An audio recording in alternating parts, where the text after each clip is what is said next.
dengan Tuhan yang lahirnya di bumi, ada tanggal lahirnya, ada aktenya, itu kan sudah ribet kan. Begitu juga kalau memperbandingkan tokoh, Muhammad itu siapa? Tokoh yang bisa menyatukan pan Arabik, tokoh yang begini-begini, yang sayang istri, sayang keluarga, dibandingkan dengan tokoh Abu Jahal, Abu Lahab yang corong jauh penggaweannya yang ngerugikan orang lain. Akhirnya orang itu mulai tertarik sama Islam. Makanya kata Az-Zuhri pakai bahasa dulu, falam yaklim ahadun bil Islam. Tapi kalau sekarang yang populer itu bahasa yatakallam. Sebenarnya yang benar itu bahasa kalimah yaklimu kalaman, karena masdarnya itu kalam, berarti sulasi nopo mujarrad. Tapi di fiilnya itu mujarradnya enggak kelaku. Jadi di fiilnya takallama yatakallamu, tapi untuk masdarnya yang kelaku kalaman. Jadi ini agak unik, agak enggak lazim. Mestinya kan takallama yatakallamu takalluman, tapi di masdarnya kalam populer, tapi di fiilnya tidak populer. Saya teruskan ya, ini penting sekali. Jadi menjual Islam, kalau boleh dibahasakan menjual, itu tetap enak dalam kondisi damai.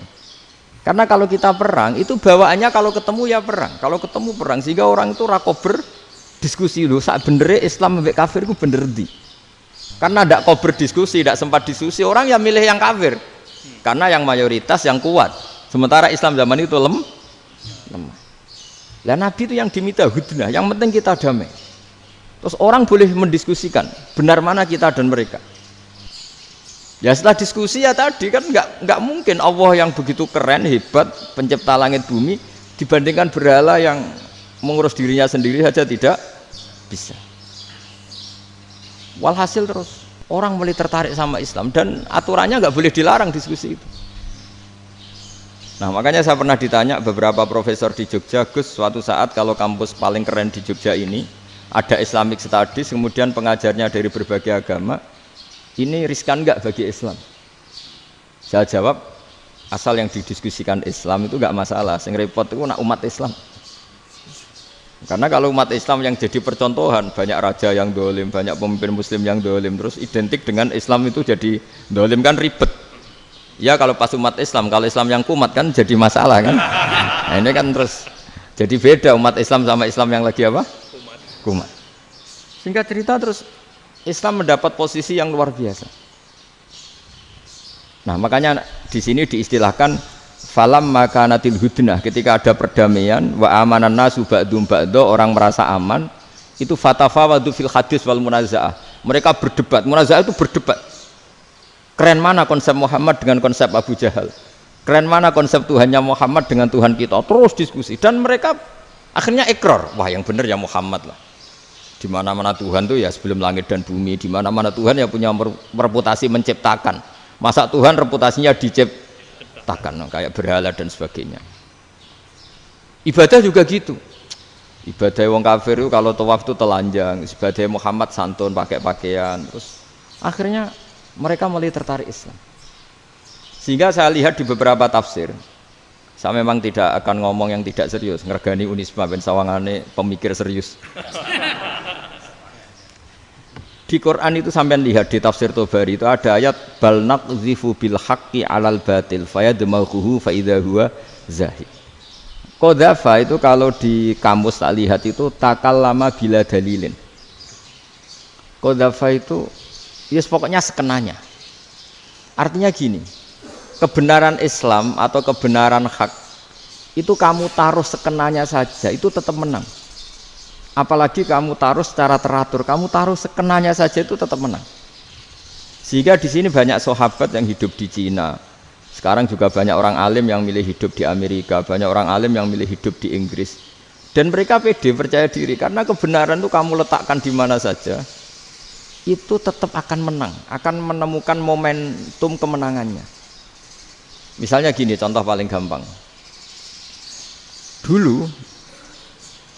Dulu para peneliti, saya ulang lagi, dulu para peneliti itu ya datang kemana-mana, termasuk Ibnu Battuta, termasuk Ibnu Khaldun, ya semua peneliti itu suka neliti. Setelah diteliti, Quran itu satu-satunya kitab suci yang membicarakan sains, misalnya tentang falak, tentang astronomi, tentang asal-usul kejadian manusia, kejadian makhluk. Juga bicara tentang geografi, geologis, semuanya. Sementara kitab lain hanya cerita tentang mawaid wal hikam wal ibar. Jadi diteliti kayak apa, pada akhirnya hak ini yang menang. Bal naqdhifu bil haqqi 'alal batil fayadmaghu fa idza huwa zahid. Saya berkali-kali cerita, ada ulama yang ahli matematika. Ketika ditanya kenapa kamu suka ngajar matematika, sampai muridnya itu ragu, ini guruku mlebu swarga ta ora, penggaweane mulang matematika. Tapi para muridnya bermimpi bahwa Imam Amudi itu disuruh ngajar para malaikat. Dan itu pede betul dia. Kata Allah, ini ulama saya yang iman kepada saya setingkat iman kamu. Jadi malaikat itu tidak mungkin Gusti kita menyaksikan langsung engkau sementara ini di bumi, nggak nyaksikan jenengan. Kenapa bisa sepede dan seyakin itu? Akhirnya Imam Amudi disuruh ngajarin matematika. Jadi Anda kalau profesor itu nanti harus sempat ngajari malaikat, itu baru benar-benar profesor. Jadi nanti di akhirat ngajari siapa? Malaikat. Jadi ada seminar yang melibatkan banyak malaikat, narasumbernya itu seorang profesor. Itu ketika kenapa engkau begitu yakin kalau Allah itu Tuhan dan Allah itu Al-Wahidus Shomad. Terus Imam Amudi mulai nulis angka gak beraturan. 2, 3, 4, 5 sampai 1 miliar, 1 triliun, pokoknya enggak beraturan. Kata beliau, nisbatus naini wasalasa ila ma la nihayatalaha iku nisbatul far'i ilal asli. Mbok angka sebanyak apapun, 2 dibanding 1 ya far'ul wahid, 3 dibanding 1 ya far'ul wahid, semua angka yang enggak terhingga pun dibanding 1 semuanya far'ul wahid. Semua angka sebanyak apapun itu cabang dari angka 1. Fakullu hadil awalim far'un minal wahidis shomad, yaitu Allah Subhanahu wa ta'ala. Wakil malaikat tepuk tangan, iya juga. Jadi begitu juga ada ulama itu ahli gambar. Saya dulu ngaji sama Mbah Mun Al-Husunul Hamidiyah, itu kitabnya itu banyak gambarnya. Dan gale gambar yang ngawur betul, mangga ahli gambar. Saya epol, sempurna lele. Semua gambar bangunan, gambar sapi, pokoknya gambar. Ternyata dia menemukan Tuhan itu dari gambar. Gambar serapi ini atau seruwet ini sama. Gambar rapi sama ruwet itu sama kalau dalam pandangan tauhid. Dimulai minan nuqtah al-wahidah. Kowe cek gambar sing rapi sing indah, cek gambarmu elek, dimulai dari 1 titik. Dan titik ini nuqtatil wujud, yaitu Allah Subhanahu wa ta'ala. Jadi nak cara ahli tauhid gak penting gambare api, menang lomba atau ora penting. Butuhe hadis surah ini gambar baik yang rapi maupun ndak adalah min nuqtah dari 1 titik. Ya. Alam raya sebanyak ini mbok gambar mbok ora, cek mulai Mars sampai Jupiter kabeh semua bentuknya yang banyak ini semuanya min nuqtatil wujud, yaitu dari titik wujud, ini kok Allah Subhanahu wa ta'ala. Di sini hebatnya ulama-ulama, mbok dia pengajar matematika, mbok pengajar gambar, semuanya dipakai perangkat untuk tauhid. Nah, itu kan juga bagian dari Islam damai, Islam yang sangat tidak perlu perang untuk orang dipaksa Islam, nggak perlu provokatif kayak tadi pidatone rektor jenengan tadi. Jadi ciri utama ilmuwan tuh kalau ngomong datar tapi logikanya nggak terbantahkan, itu ciri khas ilmuwan. Kalau ciri khas politikus kalau ngomong itu keras, provokatif lah kira-kira gitu. Tapi isinya biasa.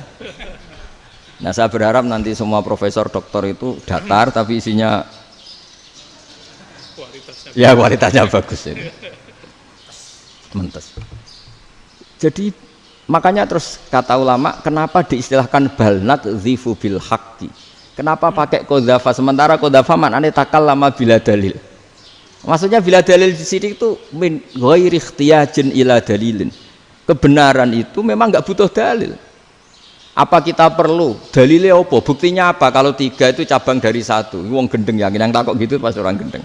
Wong 3 cabang dari 1 kok ditanyakan buktinya apa? Itu min awalil bidahah. Pertama orang pasti tahu kalau 3 itu far'ul wahid. 1 juta juga far'ul wahid. 1 miliar juga far'ul. Gambar yang sebanyak apapun ya dimulai dari 1 titik. Cek gambar benar maupun yang tidak. Akhirnya apa? Ulama dulu itu sebegitu rileks nerangkan tauhid.